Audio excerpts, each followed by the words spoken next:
Alright, in this example, we're trying to reflect the vector x is 2 over 3, not 2 over 3, 2, 3, the ordered pair, which I've labeled here with the point Q, about the line y equals 2x. Okay, so here's the line y equals 2x, and this is the point 2, 3, and so we're reflecting it about this point. So we're expecting the point to show up over here.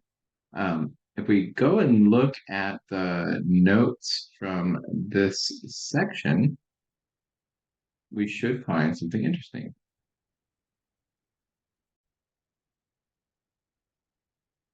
So if we look at a couple of choices we have for some transformations. We have the rotating counterclockwise, we have the rotation reflection, and we have a scale of a vector. We are doing a reflection, and we are reflecting about a line through the origin.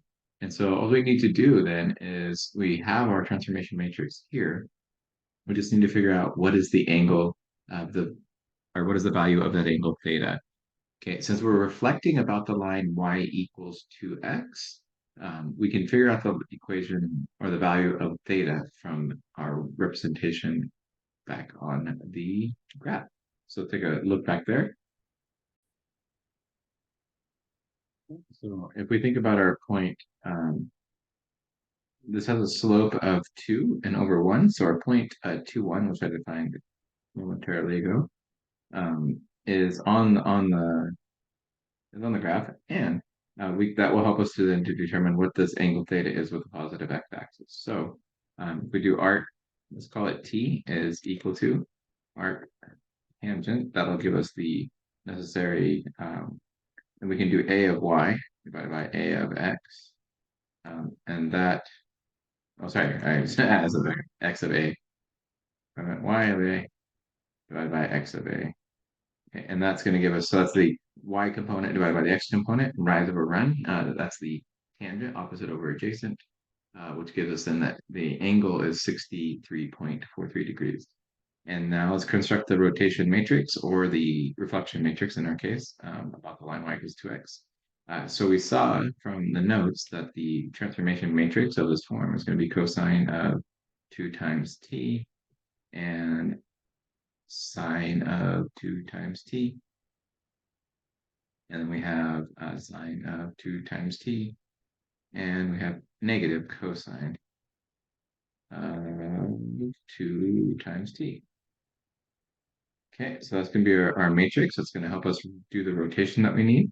And then we're going to utilize, to find the new spot, we're going to multiply this matrix by our vector u. And we should see then that we have our new point B as the transformation of our point here. And if we come over here, we can look at the near value. And so we see that indeed the new coordinates are 1.2 and 3.4.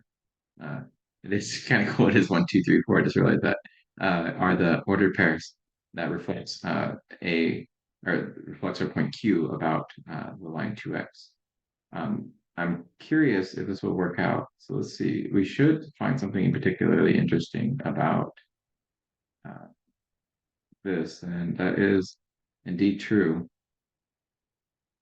This is a line that's perpendicular to line 2x and goes to the point Q, and you should see that it doesn't look perpendicular in this particular arrangement since my axes are skewed, but this is a perpendicular line, and our point lies along that line perpendicular to 2x and equidistant. So the distance from this intersection to here is the same as the difference in the distance from this point to the point Q. Okay. Which is a good way to check to make sure that your transformation follows the behavior you would expect. All right. I hope that was helpful, and I'll see you in the next video.